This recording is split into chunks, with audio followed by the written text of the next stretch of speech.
玲珑何时离开的感恩堂啊？有2年了。你怎么知道是2年了？没人送饭了，自然就没人住了嘛。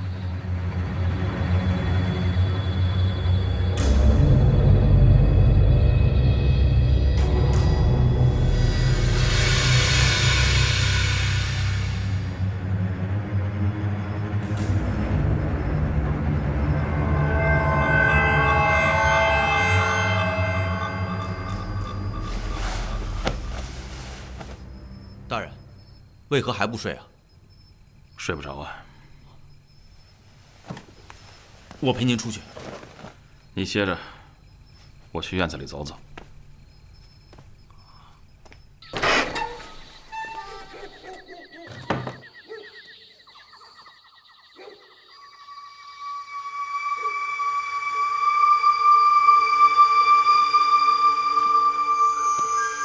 顺子兄弟。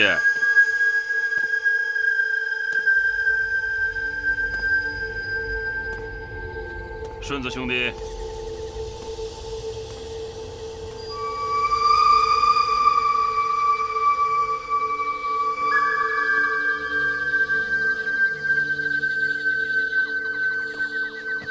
顺子兄弟，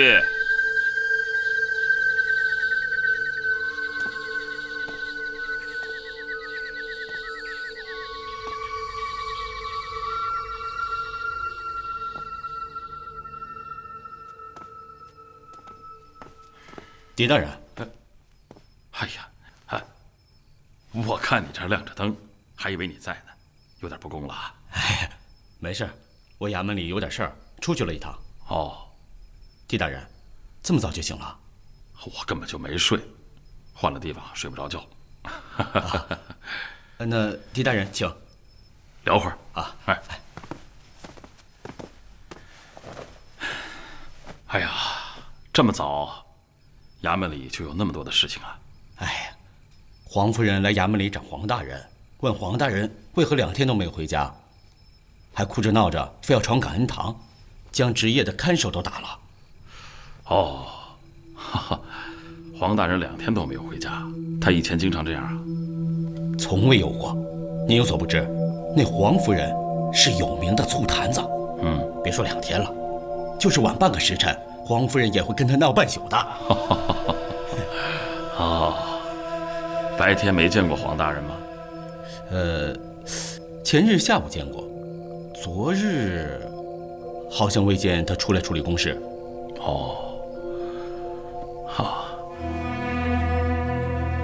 黄大人经常去感恩堂啊？自从玲珑走了以后啊，他也很少去了，只是偶尔进去坐坐，说是要感受一下皇恩。也就是说，玲珑在的时候，黄大人是感恩堂的常客。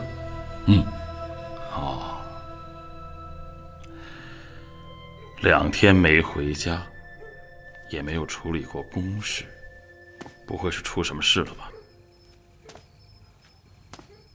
不会吧，大人？他堂堂一个知府，那在泰安就是一个小皇上，他能出什么事？不对吧？走，去哪儿？知府衙门。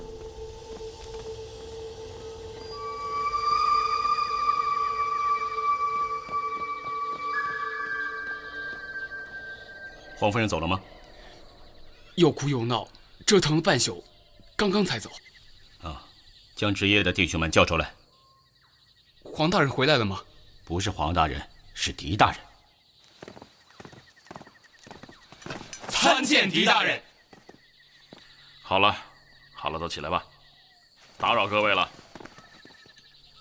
感恩堂在什么地方啊？在后面。去看看。大人恕罪，黄大人吩咐过，没有他的命令，任何人不得进入感恩堂。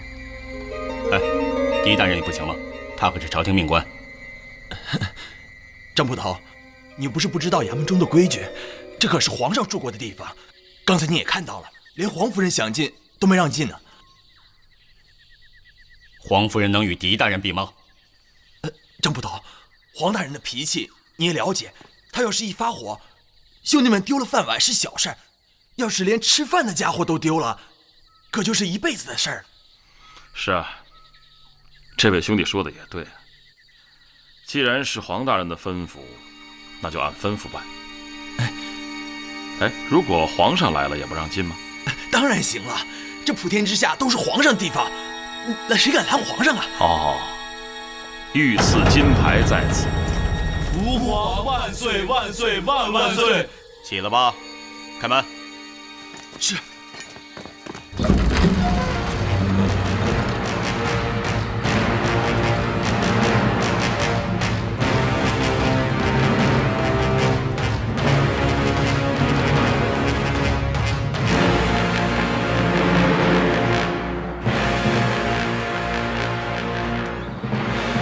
黄大人平时喜欢在哪间屋子里感受皇恩呢？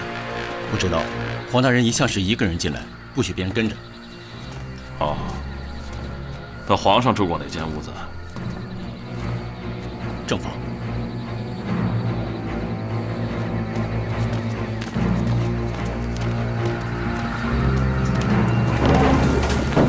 大人小心！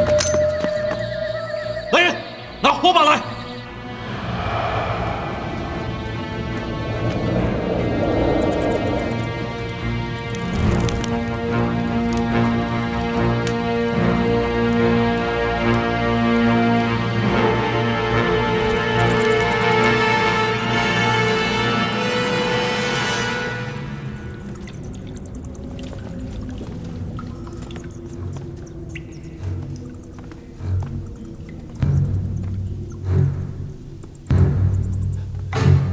大人，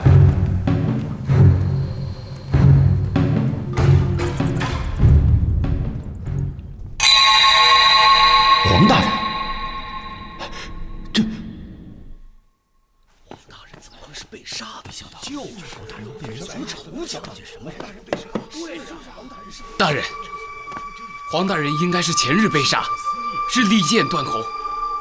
大人，房间中留下的那些痕迹，也都是利剑的划痕，看得出黄有安是与凶手搏斗之后才被杀的。黄大人也通剑术？啊，黄大人是武进士出身，不知为何却做了文官。武进士？可听张大人说他是郭襄城郭大人的门生，怎么会是武进士？这小的就不清楚了。大人，黄有安既然是武进士出身，刀剑上的功夫应该不会太差。只可惜凶手比他的更好。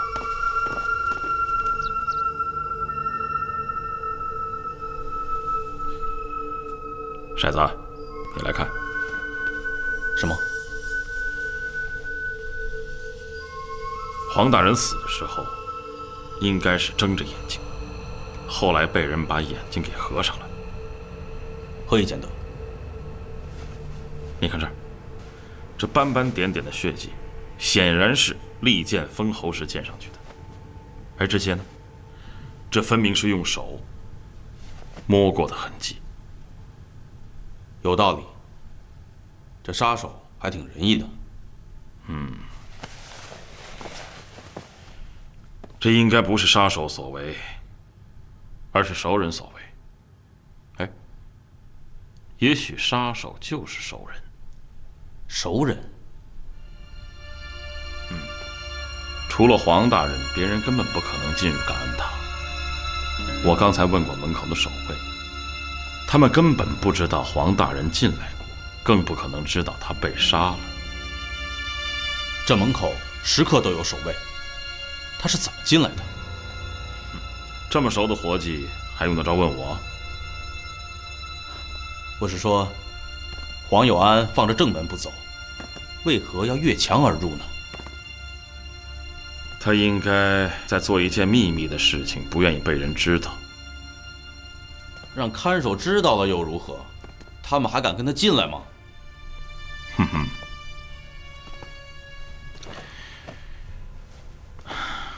你想啊，如果他是一个人，当然可以光明正大的从正门进，衙役们既不会跟着，也不敢看他在做什么。但如果是两个人呢？大人的意思是，他们是两个人，而且要做一件不能惊动看守的事。正因为是两个人，所以要掩人耳目。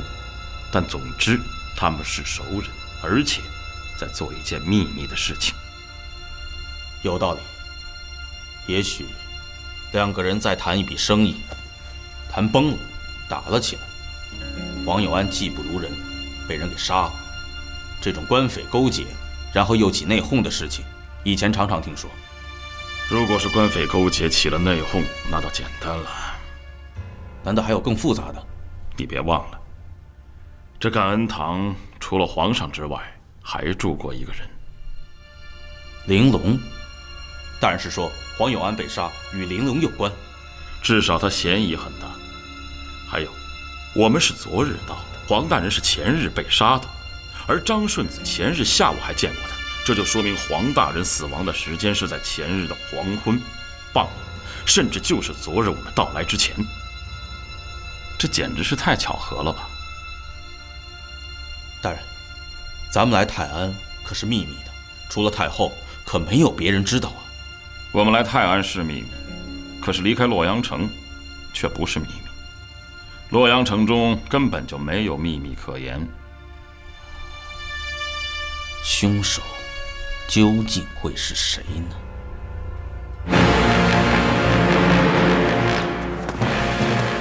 各位，从今日起，我们就住在感恩堂了。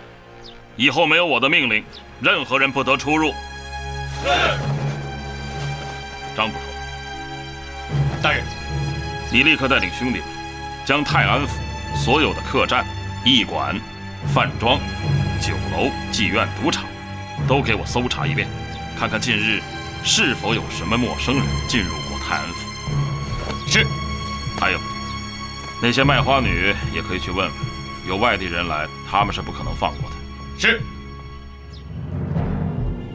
感恩堂是连我狄仁杰都不能随便进入的皇家禁地，玲珑姑娘却在此居住长达2年之久，这是为什么呢？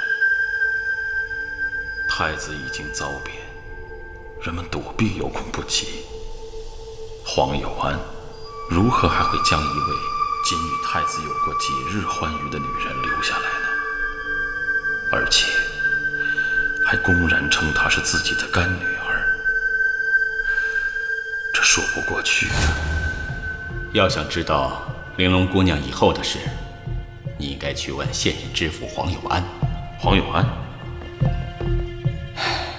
他是郭大人的学生，太子事件之后，害怕受到牵连，就投到武承嗣的门下了。黄有安，一个泰安知府不应该有这么大的胆子，除非是有人刻意安排。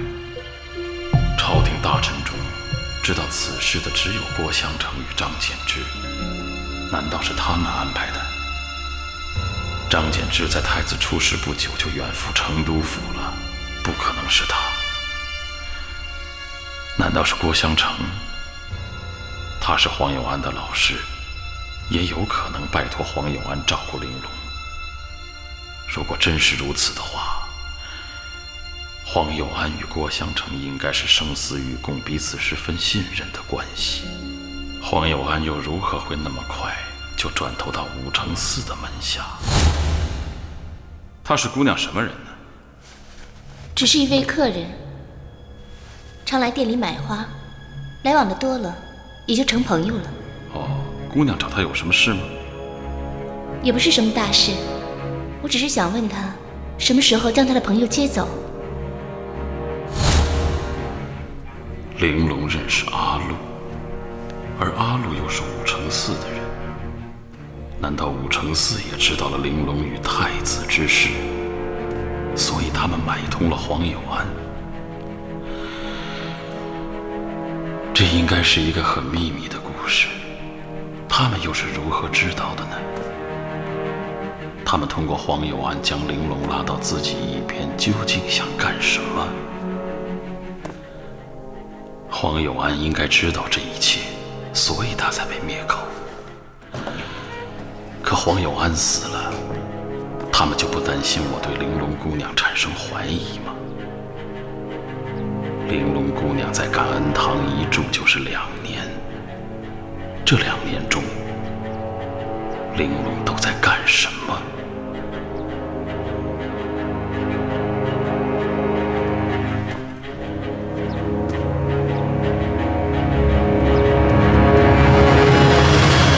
大人，黄夫人来了。她已经看过尸体，现在在知府衙门的大堂等候。黄夫人，我知道您此刻很难过，本不应该问一些伤心的话，但是为了尽快找到凶手，我不得不问。狄大人，您有话尽管问吧。好，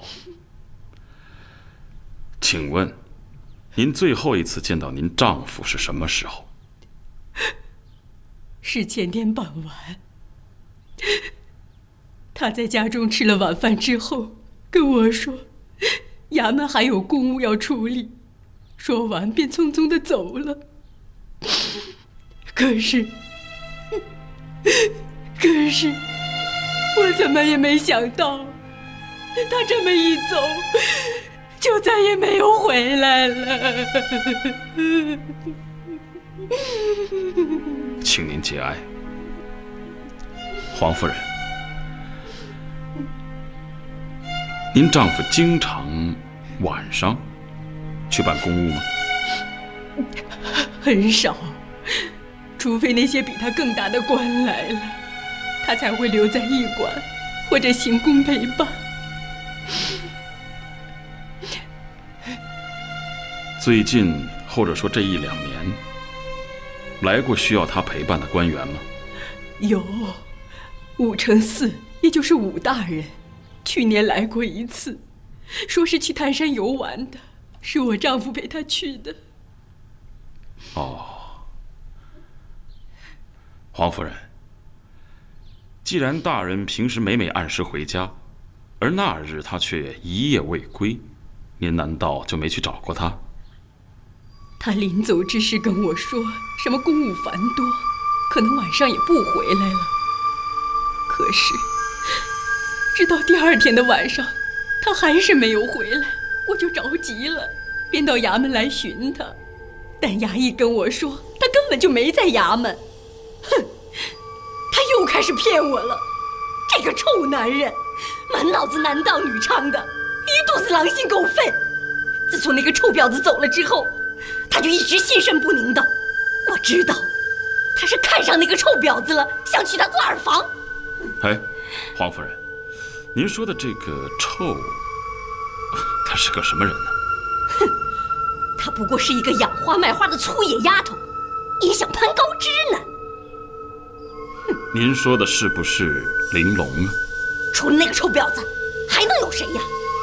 姓黄的金屋藏娇，还舔着脸跟我说是什么上面官员的安排，他也是迫不得已。男人们就爱胡说八道，没一个好东西。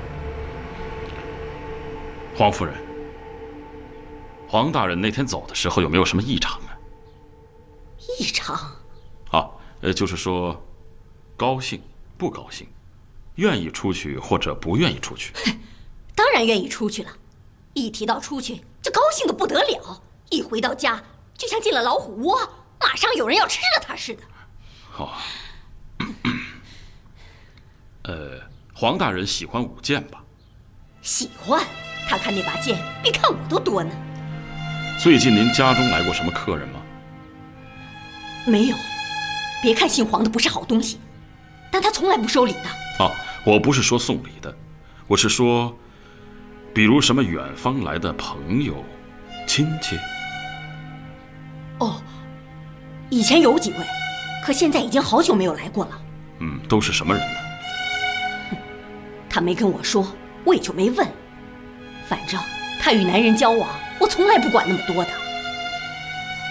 哼，都怪那个臭婊子！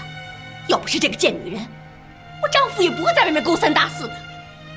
黄夫人，我听说她是你们的干女儿啊？呸！干女儿？什么干女儿啊？男人认的干女儿有几个是正经的？嘴上说是干女儿，其实谁不知道是怎么回事啊？干女儿会整天与义父泡在一起吗？干女儿会生出这种野种来吗？要不怎么说这男人没一个好东西呢？哼，狄大人，我可不是说您呢。您刚才说野种，什么野种？这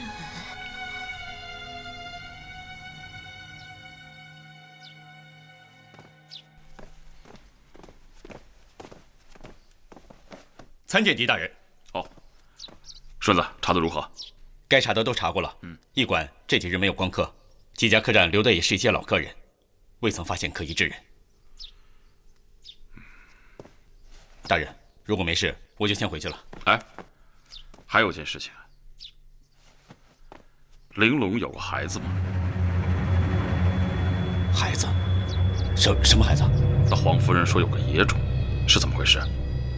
胡说！他胡说八道！狄大人，你别相信，你别相信那个臭婆娘胡说八道！她是恶意伤人，她不怀好心，她想诋毁玲珑的名誉。你为何如此激动啊？我看黄夫人并不像无中生有啊。狄大人，你也相信那臭婆娘的话？玲珑是个好姑娘，她不会是人们说的那种人，绝不是。哎，顺子怎么了，大人？好像又有什么新故事了。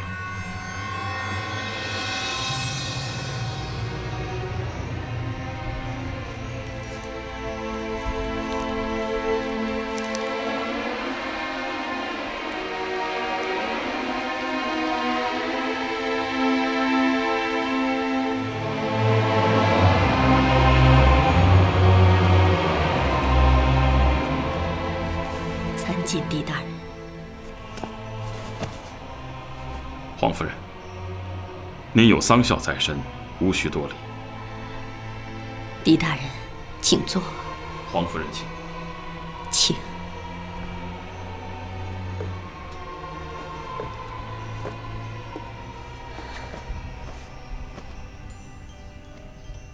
狄大人，还有什么要问的吗？府上正有丧事，本不该打扰黄大人亡灵，还请见谅。狄大人有话请讲。那就恕我冒昧了。这个玲珑姑娘，果然生了孩子吗？孩子？什么孩子？我不知道啊。既然不知道，那野种之说从何而来啊？我真的不知道啊。黄夫人，黄大人尸骨未寒，沉冤未雪，尽快将杀人凶手绳之以法，是本官分内的职责。我想，这也是您的心愿。既然如此，就该实话实说。如有隐瞒，恐怕只有对杀人凶手有利啊。其实，我并没有亲眼见过那个野种，我只是……只是什么？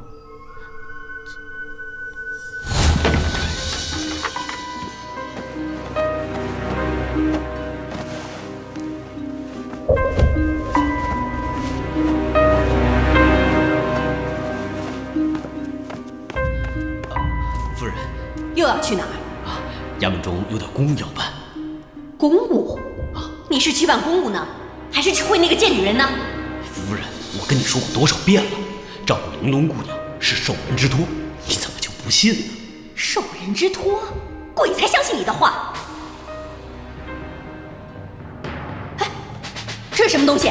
夫人，没有什么，就是一些断案要用的证物。证物？你何时把证物带回家中了？给我看一下。夫人，这确实是断案要用的证物，不看也罢。给我看一下。夫人，这什么东西？给我看一下。看一下。夫人，什么东西啊？这什么东西？你说。不就是断案要用的证物吗？证物？们成为你断案的证物了。我儿子还不满1岁，他犯了什么法啊？他的东西变成你断案证物了啊？你说，你说吧，你说呀！我再三的追问，他就是不肯承认。狄大人，你也是断案之人，你想一想，他从家中偷拿了一些婴儿常用的东西，不是给那个贱人的野种，还能是什么？您就没有亲自去感恩堂看看？我当然去了，可是夫人，你来干什么？夫人，听我说，放开我！夫人，感恩堂是什么地方？这你也知道，不是谁想进就可以进去的。凭什么那个贱女人能进去，我就不能进去？我也是五品夫人呐，她什么东西啊？让开，让我进去！你不能进去。好啊，我知道了，你是怕我看到那个野种是不是啊？我告诉你，吴奶奶，我今天非进去不可。夫人，擅闯感恩堂，那可是欺君之罪，轻者坐牢，重者格杀勿论。你自己掂量着办吧。我就这样被他撵了回来，这个没良心的东西！我为他生儿育女，他在外面拈花惹草，反而生了个野种出来。并未亲眼所见，何以见得有个野种存在呢？狄大人，您想想，这不是给那个野种用，还能干什么用啊？后来我也就再没有管他，我怕此事一旦张扬出去，毁了他的官声，坏了他的前程。不然的话，我绝对不会善罢甘休的。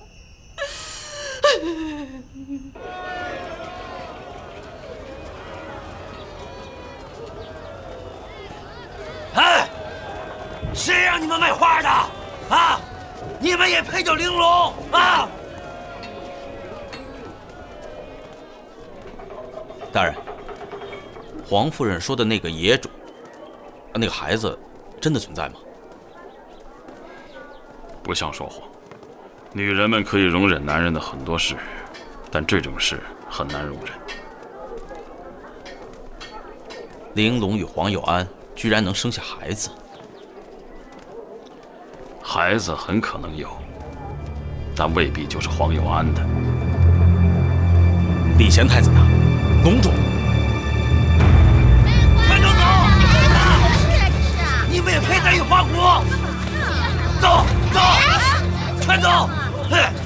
不许在这儿卖了！以后不许你们在这儿卖花！这怎么回事？全走！大人，顺子哥就这样。告诉你们，以后还敢在此卖花，我全把你们抓起来！快把他弄回去。是。我告诉你们，你们谁敢再卖，我全把你们抓起来！算了，顺子哥，放开我！放开我呀！好，不许再卖了！顺德，回去，不许再卖了。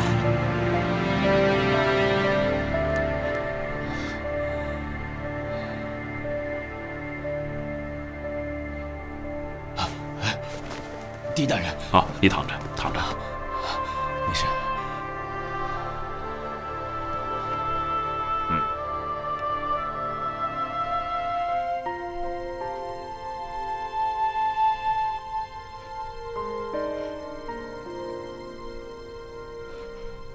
狄大人，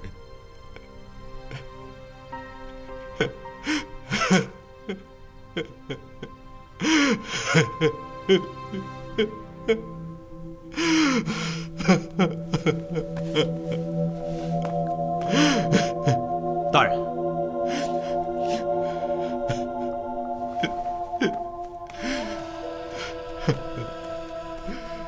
怎么样？大人，我已经找那几个衙役问过了。他们说，黄夫人的确在衙门闹过，而且说过野种的话。你回去吧。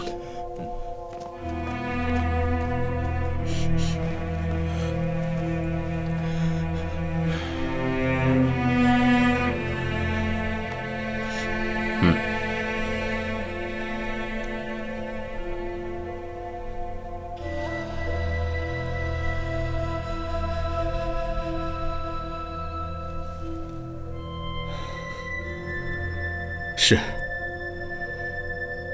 孩子的事我知道。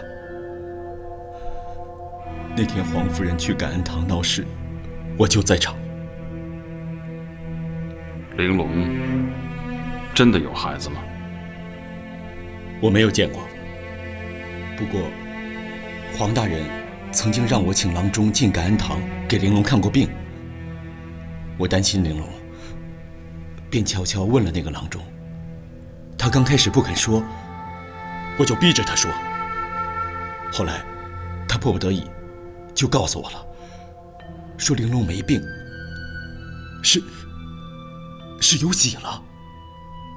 狄大人，她还是一个没有出嫁的大姑娘，出了这种事多丢人呐！所以我就一直瞒着，我不想玲珑的。那个给玲珑看过病的郎中现在何处啊？死了，没多久就死了。被人杀了？不是，是暴病身亡。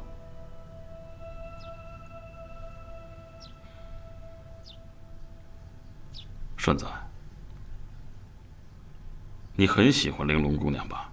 没，你脸上都写着呢。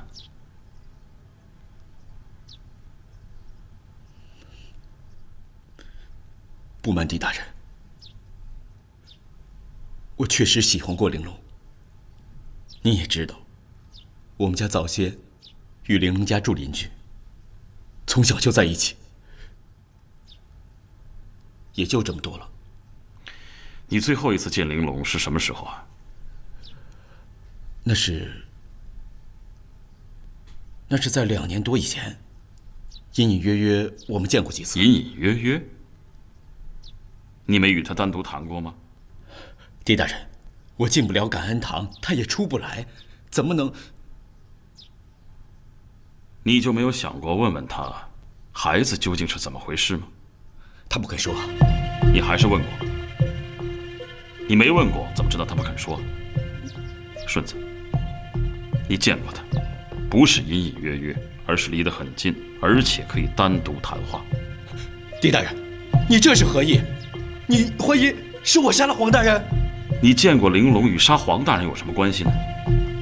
顺子，你不要害怕，别想那么多，跟我说实话。是，我是见过他。什么时候？那是玲珑进感恩堂不久，孩子的事我还不知道。有一次，轮到我值夜，负责看守感恩堂。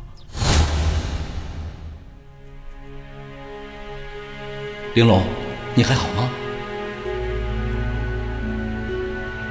我很好啊。知府大人有没有欺负你啊？知府大人怎么会欺负我呢？他对我好着呢。那他为何不让你出来？黄大人说，这样做是为了我好。玲珑，你的花不养了，你的花圃也不要了。我呀，马上就要嫁人了，哪还顾得上养花呢？嫁人？你要嫁谁啊？当然是嫁我男人了。你有男人了？黄大人说了，这件事要保密，对谁都不能讲。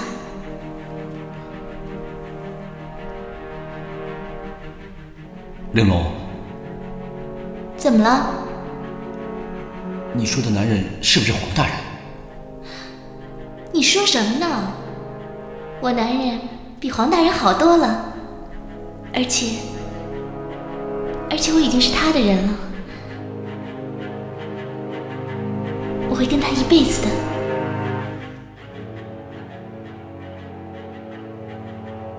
是太子？他怎么说？他什么也没说。当时巡夜的过来了，他就回去了。这之后你们2个人再也没有单独聊过？没有。我后来升做了捕头，便不再干那些看门守夜的事了。也就是说，后来玲珑离开感恩堂，你也都不知道了？不知道。我问过所有守夜的兄弟们，他们也都不知道。你们黄大人剑术如何？很好，我们衙门的兄弟谁也不是他的对手。他左手使剑。是。哎，狄大人，您怎么知道？你歇着吧，少喝点酒，伤身体的。狄大人，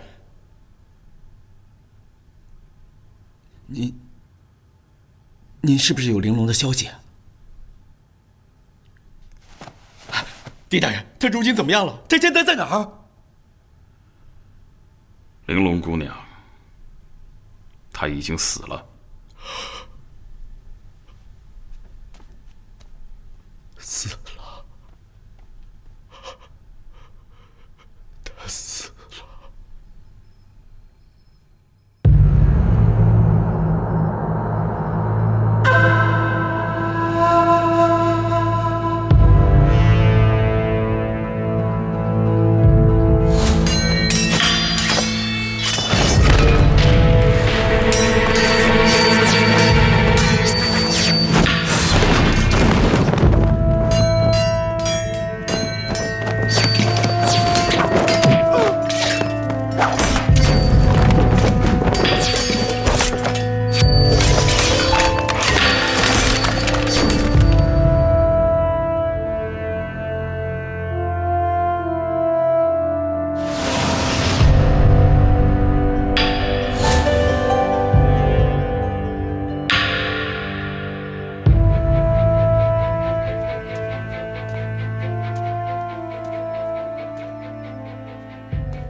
大人，您为什么要这么说？我说什么了？您对张顺子说，玲珑已经死了。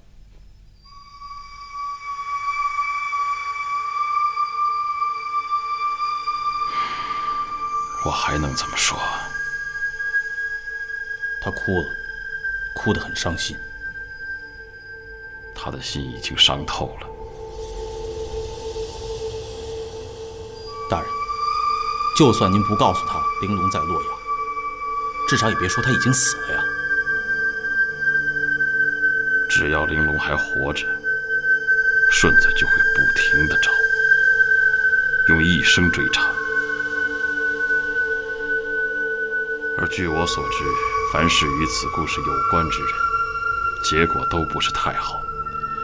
黄有安官居知府，剑术高强，尚且不能自保，何况顺子一个小小的捕头。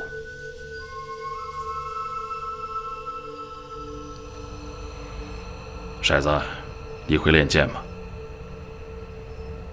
大人，您知道，我从来不练剑。那是因为你已经无需再用剑了。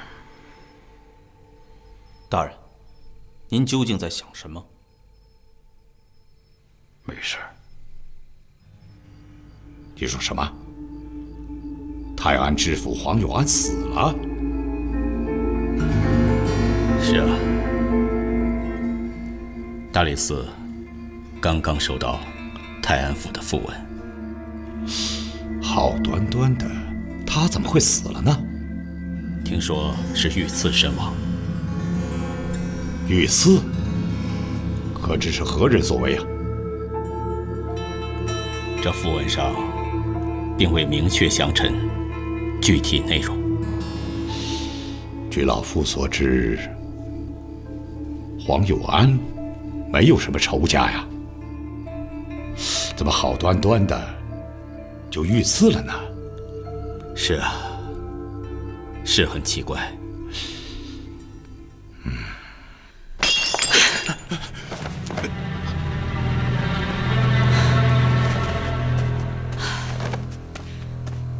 怎么了？大唐的天下，这是怎么了？成都府的案子刚刚了结，这洛阳城又接二连三发生闯宫放火之事，难道天子脚下也不得安生吗？啊！现在可好，泰安又乱起来了，居然杀了知府。太后，侄臣有句话，不知当讲不当讲。你要觉得当讲就讲，觉得不当讲就别讲。太后，侄臣觉得发生了这么多事，都与礼贤太子有关，所以听你的意思，礼贤虽然被禁锢在太子宫，仍能号令他人不成？哦，侄臣不是这个意思，侄臣觉得洛阳城中依然有人借着太子之事大做文章，有唯恐天下不乱之嫌。侄臣以为，应即刻责成大理寺派专人前往泰安，查清并严惩杀人凶手，以警示天下。行了，管好你自己的事就行了。哀家知道该怎么办。是。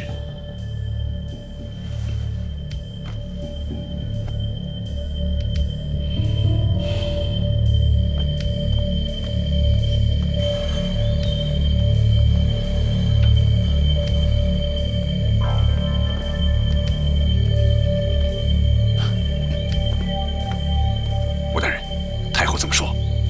太后气愤之极。不过谈到礼贤之事，他好像并不以为然。这个礼贤就是个祸根，如果没有他，就不会出如此多的乱子。你以为太后心中不明白？太后只是心地善良，根本就下不了这个决心。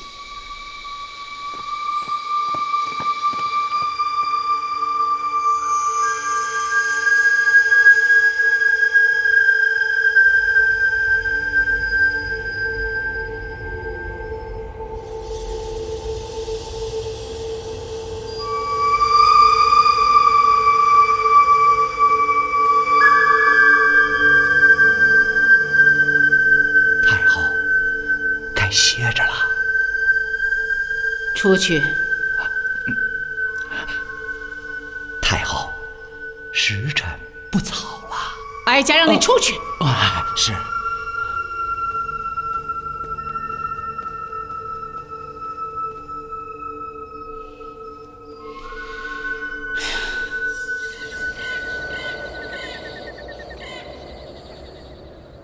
泰安知府黄有安被刺，看来有人又要找太子的麻烦了。太子身陷囹圄，与他何干？囹圄之人，不正如砧板之肉，任人宰割吗？千不怪万不怪，要怪只能怪狄仁杰。在成都府之时，他若能对太子网开一面，也不会有今日之混乱。大人，狄仁杰之言未尝没有道理。如果真放走了太子，未必就没有混乱，说不定是更大的混乱。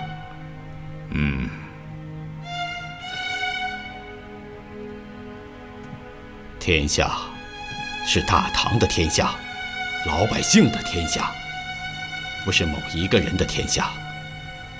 乱了天下，就等于乱了人心呐。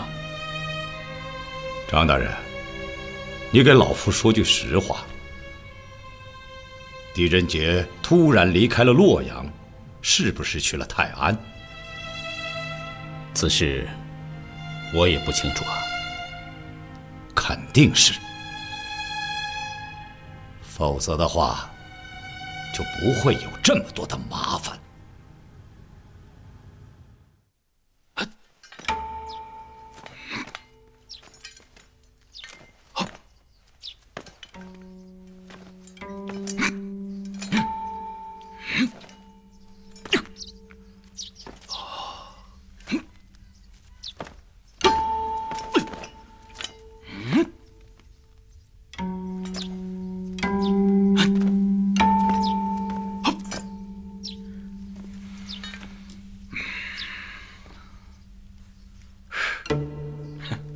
狄大人，您还是不要练了。以您这水平，再练10年也成不了剑客。去，找把剑来，你我比一比啊！您与我比比？嗯，大人，别看我从来没摸过兵刃，您还真不是我对手。你还是想想凶手是谁吧。我曾经说过，凶手可能是他的熟人。他的熟人多了，整个泰安府衙门中都是他的熟人，还不包括那位醋坛子老婆呢。凶手不是泰安府衙门之人，甚至根本就不是泰安府的人。您怎么知道？黄大人号称泰安府剑术第一，应该无人可以杀得了他。大人的意思是，真有人得到消息，跟着咱们来到了泰安？剑客，又是熟人，还可能是洛阳人。哎，这范围小多了啊！哎，还不快去找把剑来啊！你还当真要与我比啊？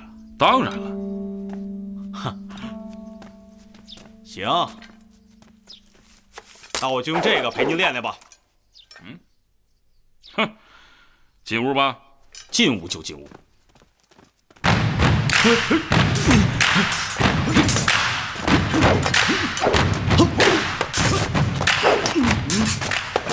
大人，要打便好好打，老躲在屏风后头，算怎么回事啊？这叫有固可守，有险可依，乃用兵之道也。休战，休战，休战！大人，就这扇破屏风，也算有险可依，有固可守。只要会使剑的，就能将您捅成马蜂窝。哼，那依你之见，这屏风无法抵挡刀剑喽？挡不住，小孩子戏耍打闹可以。那为什么这上面留下了如此多的刀剑痕迹呢？据我所知，你们练武人讲究刀砍片，剑走线，对吗？一般是这样。那依你之见，这是刀痕还是剑痕？应该是剑痕。我们已知黄大人使剑，若凶手使用其他兵器，那么这室内的剑痕应该是黄大人留下的。但如果凶手也使剑，我们就难以辨别了。不过有一点是很清楚的，这二人不可能都是左撇子。左撇子？嗯。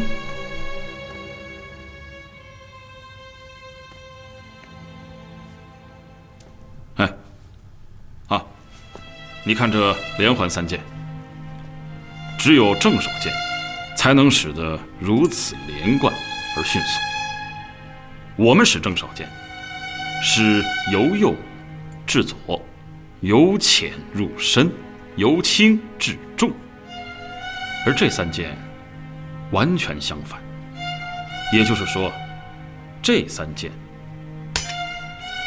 是左手使出来的。我已经从顺子处印证，黄有安黄大人是左撇子。而如果凶手不是左撇子的话，那这些剑痕一定是黄大人留下的。他为什么会留下如此多的剑痕呢？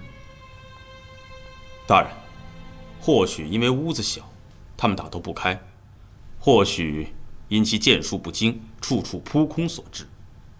黄大人乃是武进士出身，剑术号称泰安第一，不可能不精啊。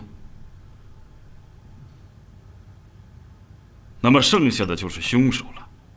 我们假设有3种可能：一，凶手的剑术比黄大人高很多；二，比黄大人低很多，他是侥幸杀了黄大人；第三，二人剑术相差不多。这满屋的剑痕我数过，有近100处之多。如果二人的剑术相差悬殊，弱的一方无论如何都坚持不了这么久，那就只有一种可能，就是二人的剑术在伯仲之间。2位如此高超的剑客，怎么会剑术不精，并因此磕磕碰碰，无意间留下这么多的剑痕呢？大人虽然对刀剑不精，但还是很有研究的。还有力道。你们练武之人，据我所知，高手与那些普通的剑客的差别，最要紧处在于会收力。你看看这些剑痕，哪有半点收敛之意？这分明是故意披上去的。大人的意思是说，这些痕迹是他们故意留下来的？简直不像是在砍人，而像是有意的去砍墙、砍屏风。福、禄、寿、喜。若说刀剑无眼，那定将这些字劈得支离破碎。可是为什么偏偏在这个禄字上长了眼睛？这个禄字简直像披了盔甲，拿了盾牌，丝毫无损。你想想，会不会这是黄大人留下的线索？黄有安留下这个禄字，又能说明什么呢？也许是地名、官名、人名、绰号，都有可能。说明黄大人对凶手非常的熟悉，他深知彼此武功有所差距，自己必死无疑，所以边打边为我们留下了线索。大人，黄有安可没有您这么聪明，他如何知道他死后审案的一定是您狄大人呢？再说了，我们前天到的泰安，他大前天就死了，难道他身后还长了双眼睛？他不知道，有人知道。谁？凶手。凶手？难道说他是从凶手口中得知我们要来查案的，因此在死前留下了线索？凶手既然与他是熟人、朋友、同谋，我想未必是来杀他的。他们肯定有阴谋，并且是针对我们的，只是话不投机，或者是两个人在什么问题上谈崩了，凶手才起了杀心。大人，我还有一事不明。这感恩堂的院子本来就很小，两个人在屋中打打杀杀折腾那么久，外面的看守怎么可能一点都听不到呢？是啊，白天人声嘈杂，也许是听不到，晚上就未必了。黄夫人说了，黄有安是吃过晚饭之后才出来的。简单，试试就知道了。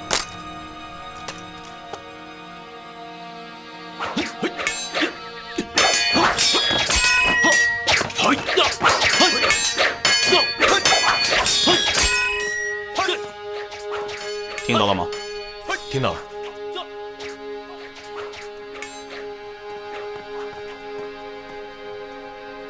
大人，不对，如果里边果真有打斗的话，外面完全听得见。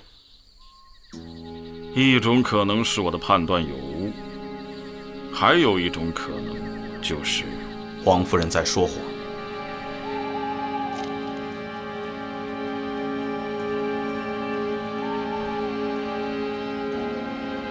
夫人，狄大人来了。他又来干什么？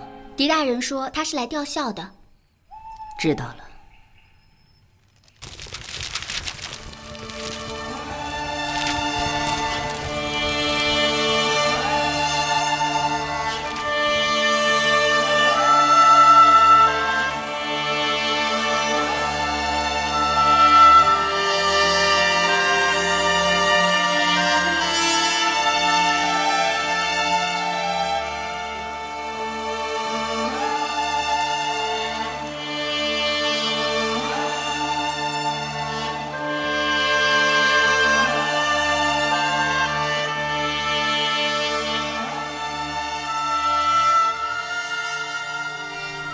黄夫人。狄大人，请坐。多谢，请。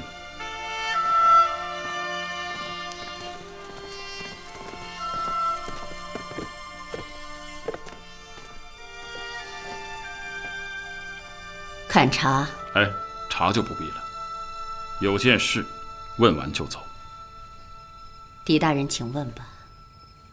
黄大人最后一次离开家，是吃过晚饭走的吗？是吃过晚饭走的。吃了什么？吃了什么很重要吗？当然重要了。我们如今发现黄大人是中毒而死，是先中了毒，然后才被杀的。我们要验尸，看看黄大人究竟吃了什么不该吃的东西。这不可能。可能不可能，你说的不算，我们说的也不算，仵作说了才算。黄大人下午还好好的，晚上就突然死了，这其中能没点别的原因吗？他没有，他没有在家吃饭，对不对？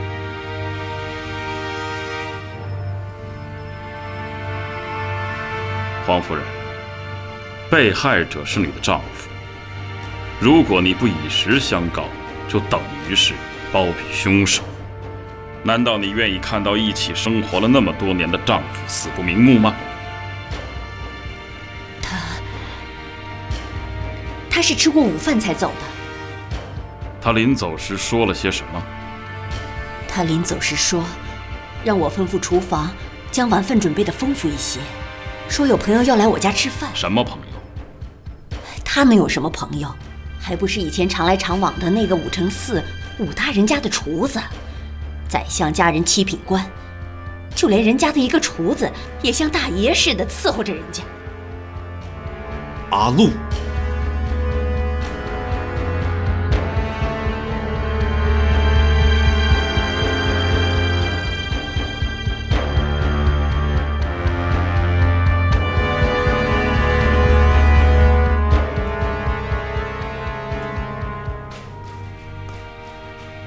黄有安果然是白天被杀的。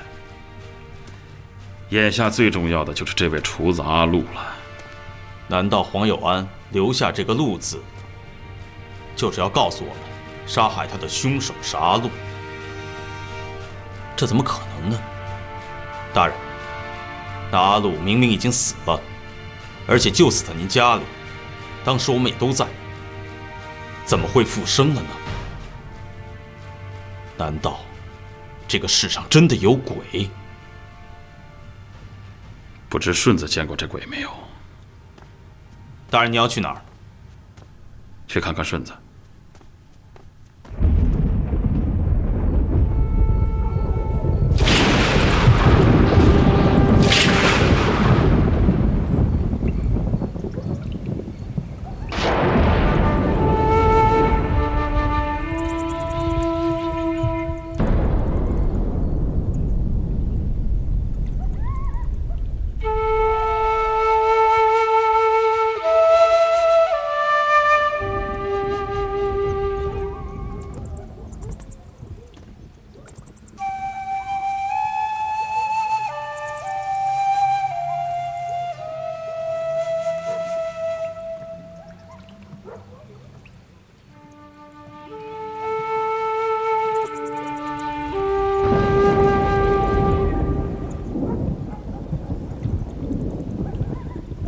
大人，他若问玲珑，你还是别骗他。那样对他好。他如今是生不如死啊！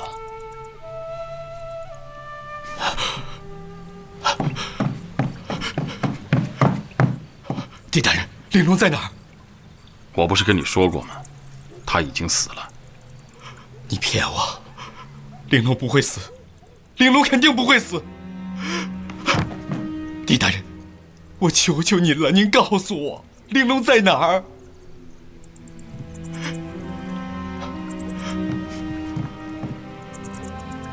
他是不是在洛阳？他肯定是在洛阳，我要去找他，我要去洛阳找他。顺子，顺子，顺子，顺子，顺子，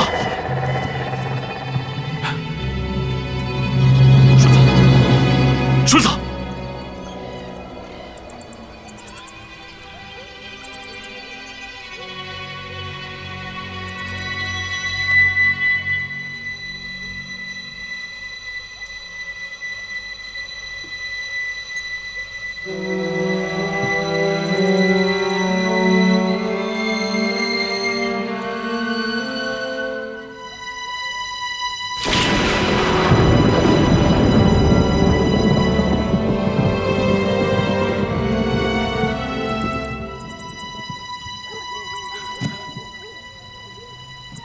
人呢？凶手呢？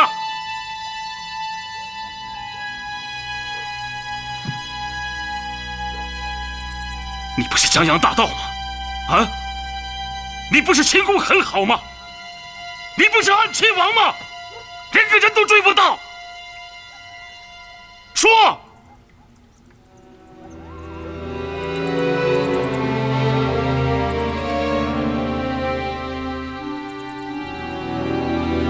抱歉。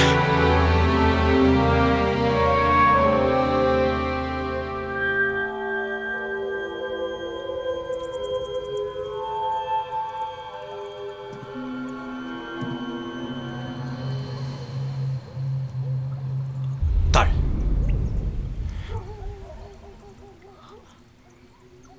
阿禄，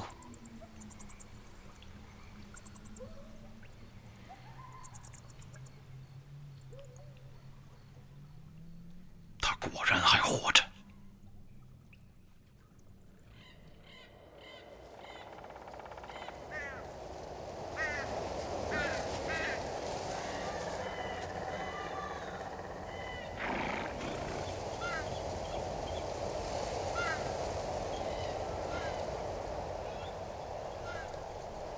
这个阿禄，是人也好，是鬼也罢，为何非要杀顺子不可？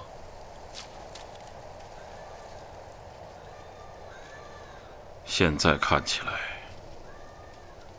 最可行的解释是凶手不想让顺子去找玲珑。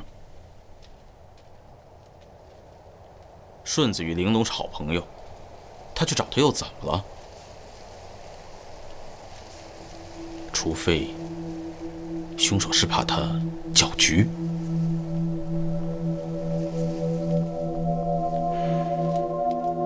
这种解释很勉强，但仔细想想，也未必就不是如此。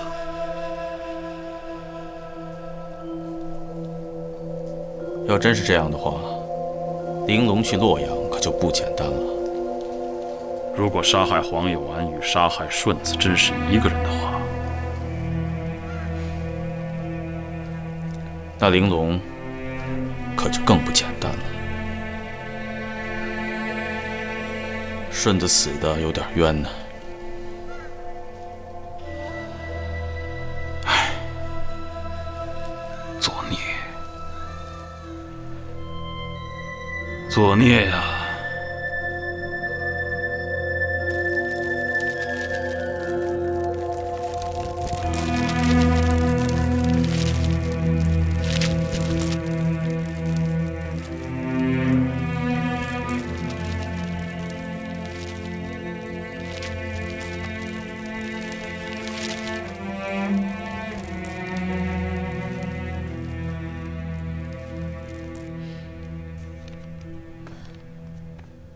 黄夫人，打扰了，还有件事情要问问你。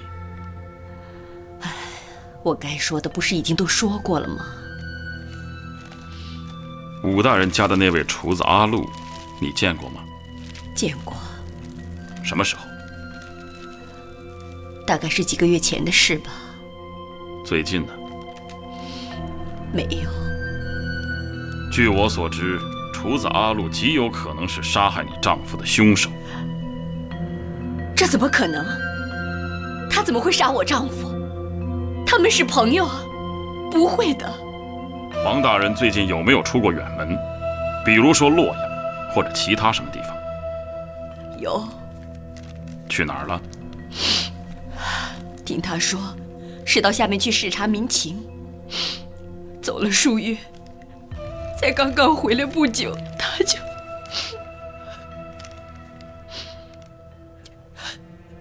走了数月，刚刚回来不久。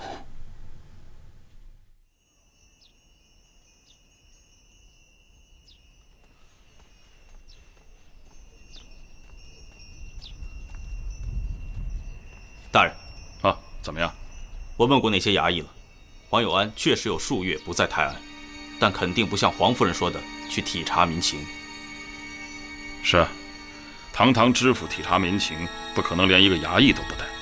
不错，他是一个人去的，就连县府的官员也不知道他去了哪里。也许他去了洛阳了。洛阳，一位五品知府去了京城，不可能京城的官员丝毫都不知道啊。除非他不愿让人知道。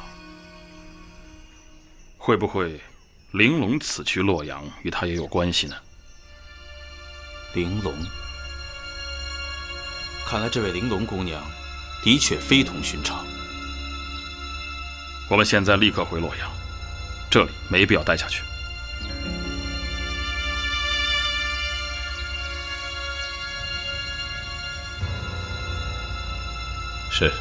是他。郭大人，您再看仔细些。狄大人，老夫虽然年纪大了，但眼睛并不花。我想，她应该就是李贤太子在泰安结识的那位姑娘，叫玲珑。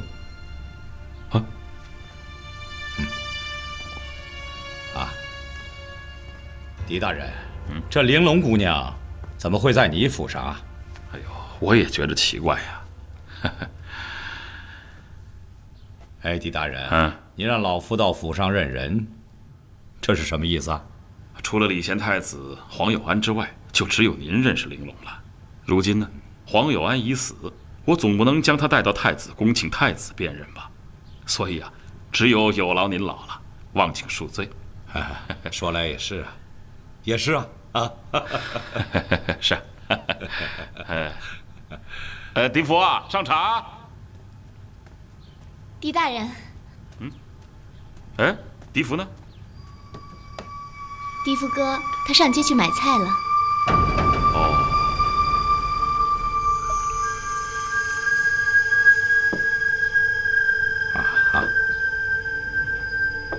二位大人慢用。好，有劳姑娘。是他，的确是他。人长得倒是很漂亮。是啊，若非是李贤太子出事，说不定应该是太子妃了。说不定还是娘娘呢，也未可知。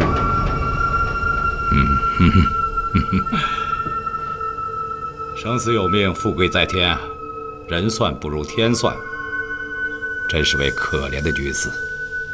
是啊，真是位可怜女子啊。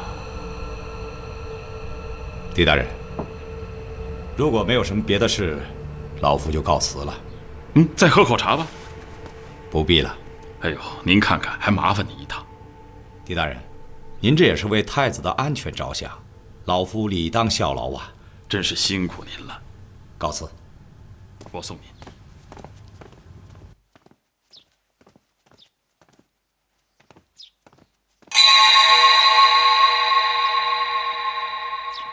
玲珑姑娘，你这是干什么？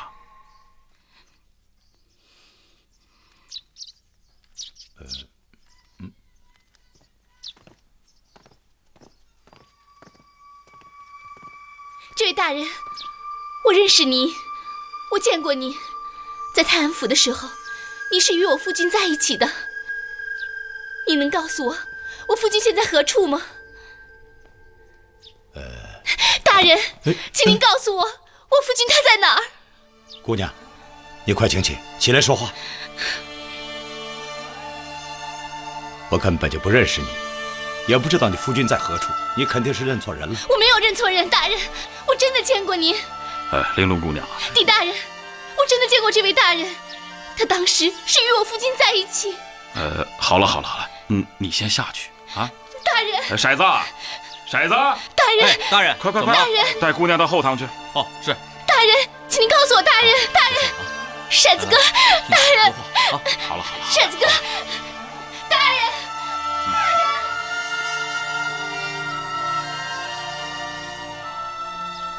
哎呀，老大人，真是抱歉啊。老夫与他只有一面之交，5年了，他一眼就认出了老夫。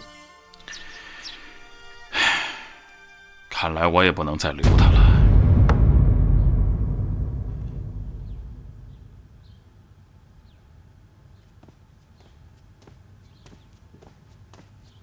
老爷，您找我？给玲珑姑娘备一辆马车，把银子给她带上。老爷，您这要赶玲珑姑娘走啊？怎么叫赶呢？人家本来就是来府上做客的，我不能总留着人家在府中当使唤丫头啊。玲珑姑娘无亲无故，孑然一身，多可怜呐！你让她何处栖身呢？当然是回泰安老家呀。她老家走没人了？有亲投亲，没亲靠友。她一个大姑娘家，在咱们府上多有不便呢。去给她备车吧，就说我一会儿亲自去送她。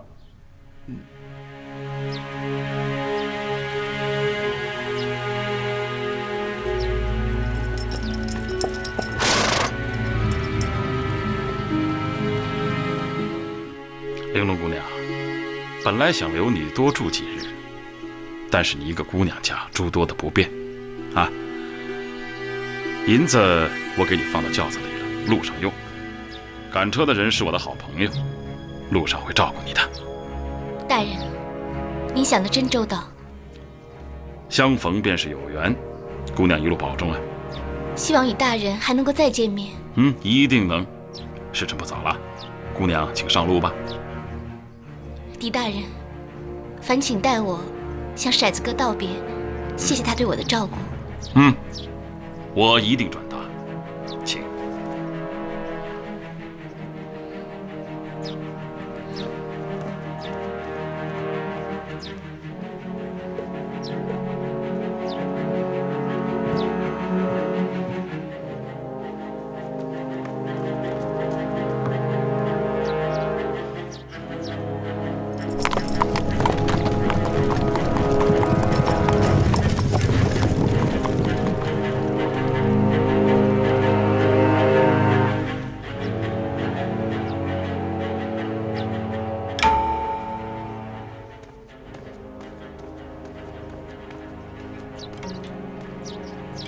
大人，怎么样？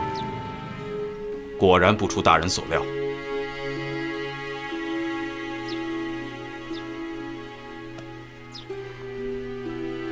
他不肯走。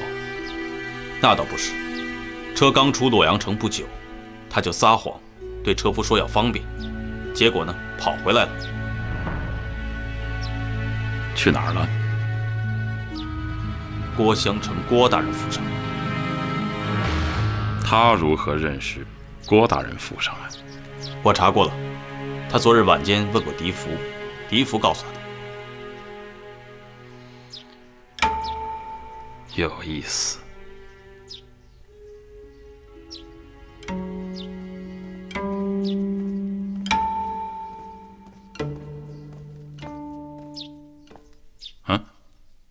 哟，这不是李管家吗？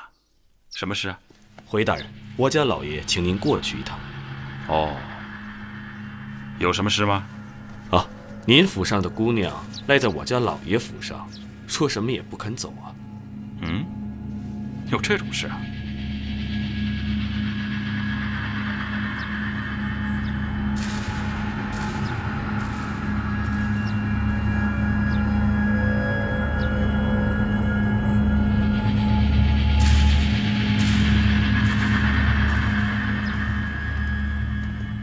已经跪了几个时辰了。玲珑姑娘，你不是回去了吗？你来这儿做什么？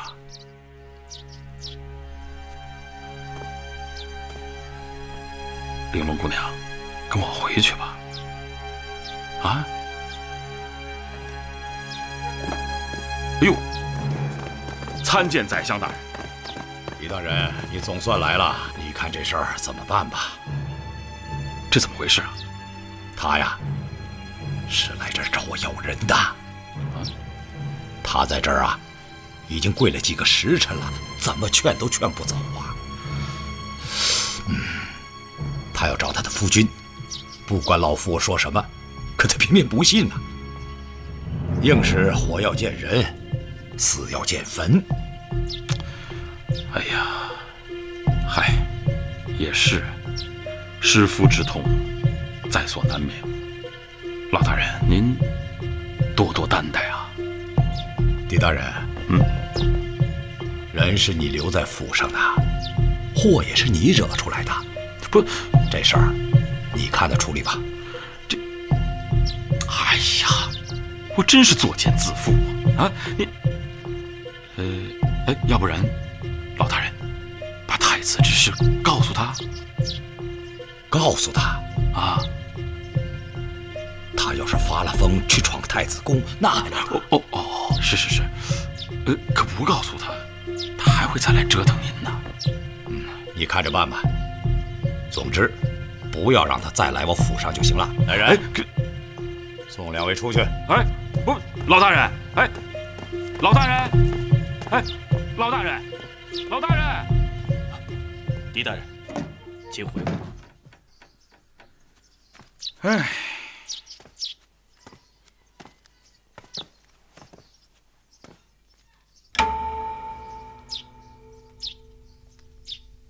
姑娘，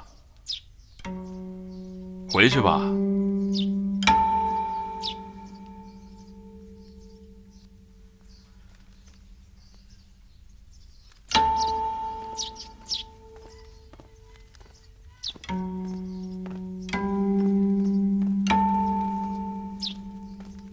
哎，玲珑姑娘，这边啊！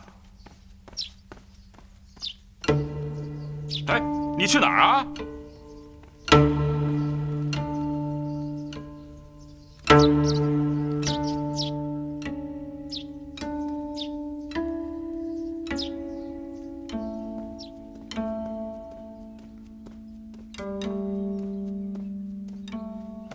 大人，人呢？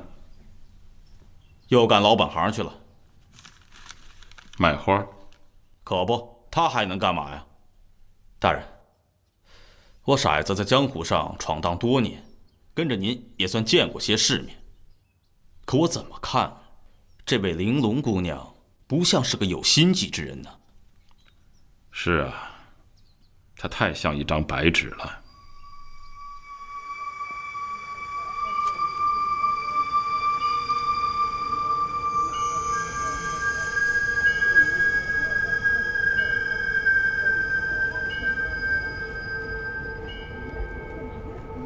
大人，这玲珑姑娘看来是铁了心要找到太子了。你说，她是自己不愿意走，还是有人不让她走？我倒是觉得，她还真是挺执着。张顺子说他离开泰安府差不多2年了，他却说自己到洛阳城不过3个月。这期间他在做什么？也许他是在什么地方照顾孩子。那孩子呢？如果我判断不错的话，孩子绝对不是黄有安的，而是太子的。他那么喜欢太子，为什么治太子的孩子不顾啊？是啊，有什么比照看孩子更重要呢？我先回去了。那他呢？交给你了。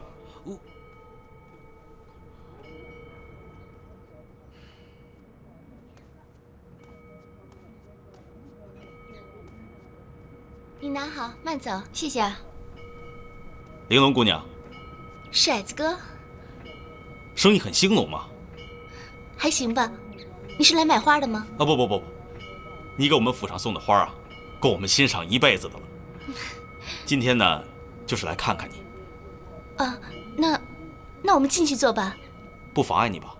不妨碍，走吧。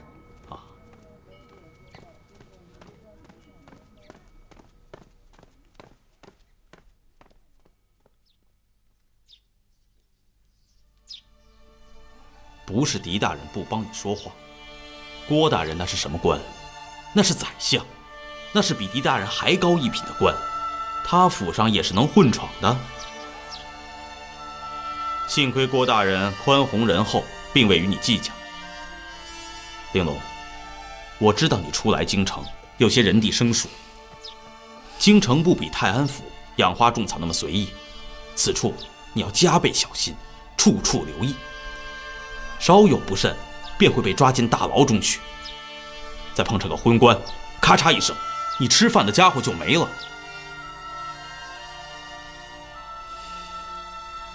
我知道，我也不是想为难狄大人。可是那位老爷，我真的见过他，我真的见过他与我夫君在一起的，所以我觉得他们有事瞒着我。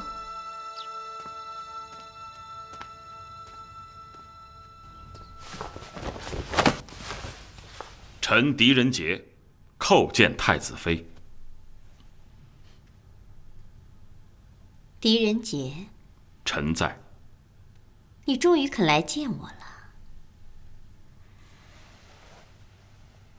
太子妃，臣琐事太多，未能常来给您问安，臣有罪。